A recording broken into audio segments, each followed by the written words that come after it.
Hello everyone, Ember here, and welcome back to a new video. In this one, I'd like to share a Tortuga budget deck that I've been cooking up in the shadows. So Tortuga is a new fossil Pokemon, stage 1 fossil to be exact. It has 100 HP and the very powerful attack Ancient Seaweed, which for a single water energy does 30 damage for each item card in your opponent's discard pile. And it's honestly impressive the amount of players on TCG Live that just kind of ignore this card really. Like, even when you bench the antique cover fossil, like, most of them just ignore it. They just assume, oh, it's a fossil Pokemon. It's not going to be very good. But then you come in there and you just one-shot their EX, and they're like, wait, what? What just happened? So yeah, a very powerful attack. If you see an antique cover fossil being benched, that's a sign to, like, really rein back the items. Because some players, they just play them for days. And, especially after you've, like, led the game with Budew at the start, so they feel like, oh, items are now online. I can play all my items. But then all of a sudden Tortuga comes in there and, smacks them for a lot of damage. So yeah, be very careful of Tortuga. But sadly, Tortuga isn't quite enough for a deck just because it's a stage 1 evolving from a fossil, which makes it a bit awkward. So we do need to play other Pokemon. So I've decided to pair it up with a few other attackers, including the new Zoroark that was recently released. So this one has 2 attacks, Mind Jack and Foul Play. Both of these are pretty good in their own right.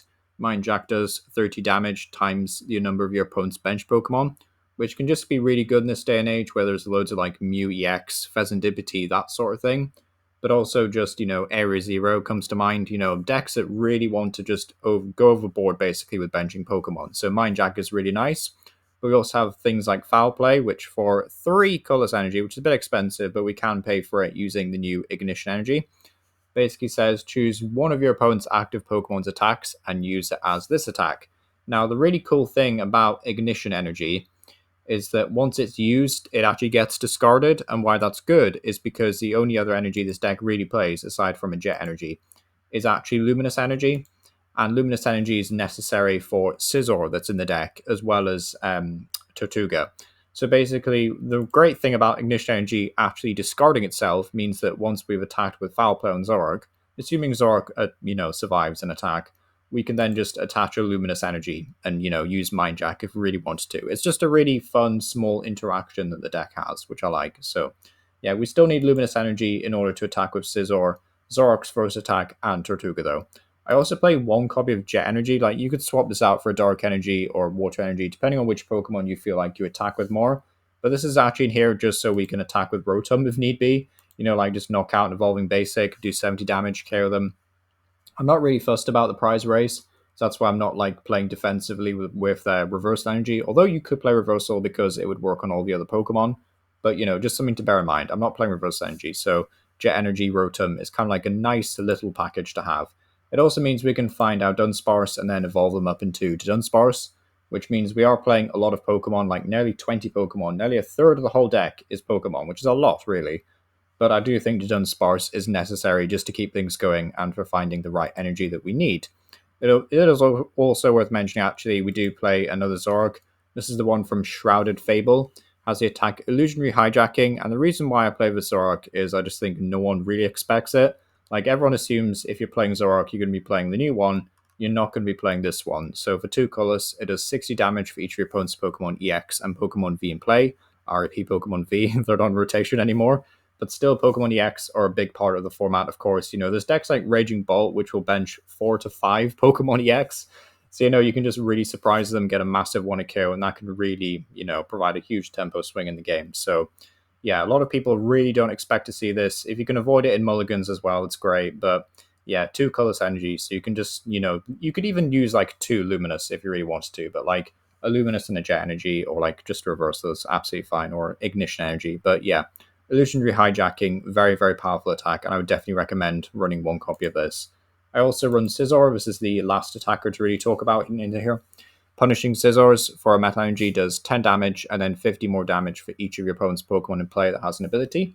So if your opponent has 3 Pokemon in play with an ability, you'll be able to do 160, which is really decent.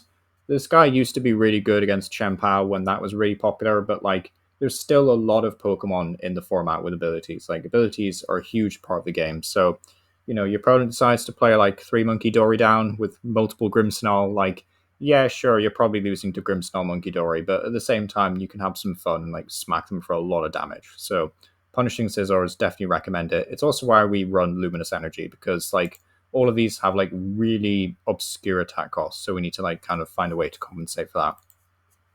As for the trainers, mix of new and old stuff. I am playing 3 copies of Brave Bangle.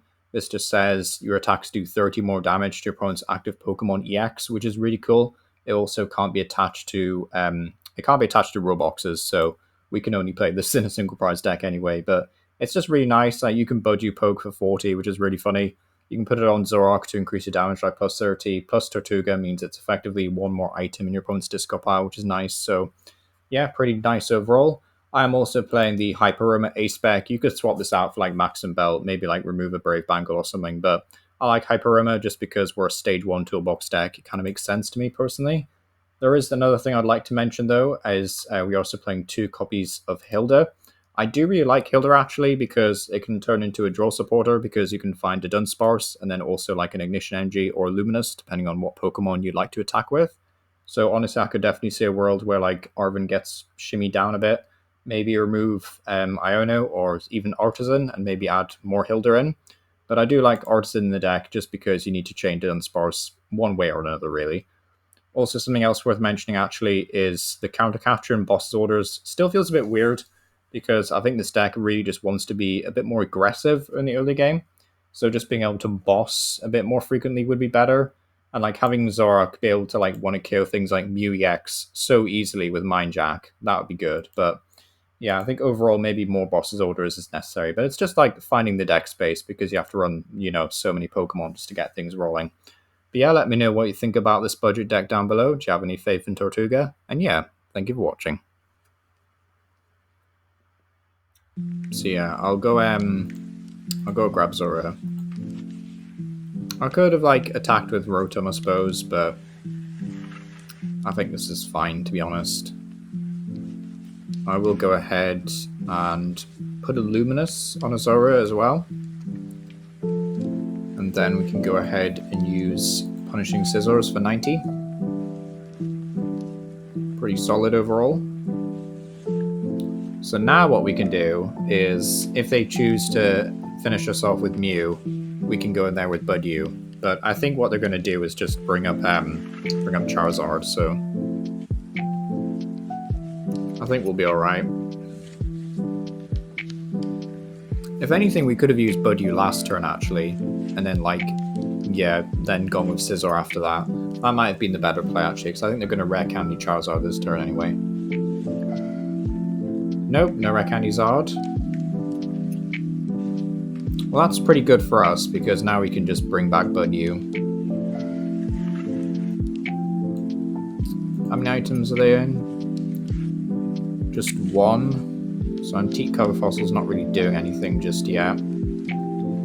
Oh, we do get another one though, if we really wanted to use it. But to be honest, I don't think we do. I think I'm just happy doing this, so yeah, just Itchy Pollen away. Knock out Mew, get some prizes. So they don't have rare candy.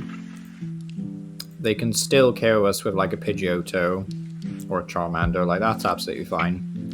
Okay, we do get Hyper Aroma, that's a pretty good prize. We do also get the Ignition Energy for the other Zoroark as well, which is huge. So they're probably going to use Artazon and then discard it, which is okay. So they get Cleffer out, which is fine. Not too bothered about that.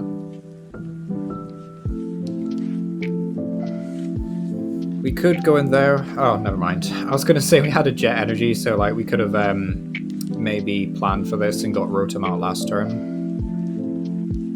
So there's the other Brave Bangle, that's fine. There's Ignition Energy. Blaze of Destruction. Removes the Rotom play anyway, that's fine. And Pal Pad. I think I do want a Pal Pad actually and just shuffle the deck. I would like to see some other stuff eventually. Like, we're in a bit of a precarious position with this hand currently because like we just have nothing. So we do actually need to draw into some stuff eventually. But I will go ahead and Itchy Pollen, deny Rare Candy for another turn. So at this point, my opponent very well might just use steady fire breathing, yeah.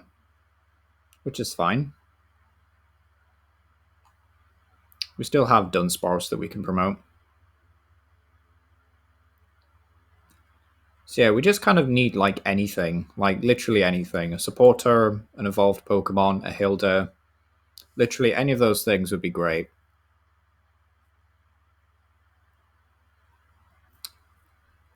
Just another energy. It's a bit of a rip.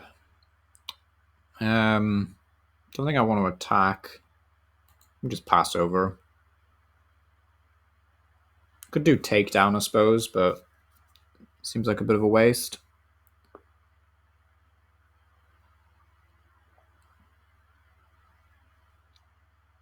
So yeah, we'll see what they do here. So now they're going to Arven for a rare candy. I'll be very disappointed if I end up losing this game just because the deck just randomly decided to start bricking. Like, we have plenty of ways to draw out of this, so seems like a bit of a rip if that's going to be the case.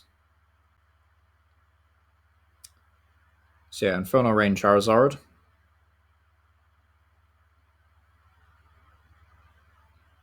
So got 2 energy down there, 1 energy on Pidgeotto.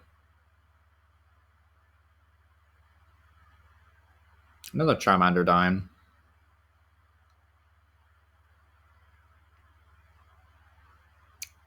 I'll be okay if it's just use like steady fire breathing, but yeah, they're just gonna retreat.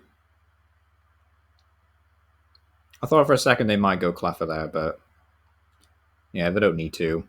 Burning Darkness for 300. It's kind of crazy. So yeah, we do need to stay in the game somehow. So like we do need something. Just another energy, really? You know what? I will do this. Just in case we get a Dudunsparce next turn. We're not quite out of it just yet. But we do need to like actually draw some cards next turn. Brave Bangle I don't think is going to help. Luminous is fine. Like, if we top deck a Zoroark at the very least, then we'll be able to get rid of this thing. And that puts us in a pretty good spot. But like, we literally just need to draw literally any of our supporters or any of our support Pokemon. And we'll be fine. Burning Darkness 270. Get another prize. Right. Zoroark, 1 time. I mean, Zoroark doesn't win us the game. Like, we'll still probably lose, but come on. Literally anything playable, please. Oh, that's not enough, is it? Oh, really? Yeah, we just lose because... Yeah, we just lose. Because we can't take enough KOs. Oh, man, we're so close, though. I could go ahead and bench Scyther. There's the cover fossil.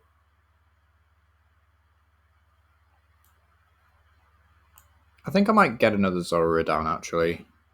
Yeah. I'll get one of them down as insurance. Just so we have another attacker. Then we use Itchy Pollen.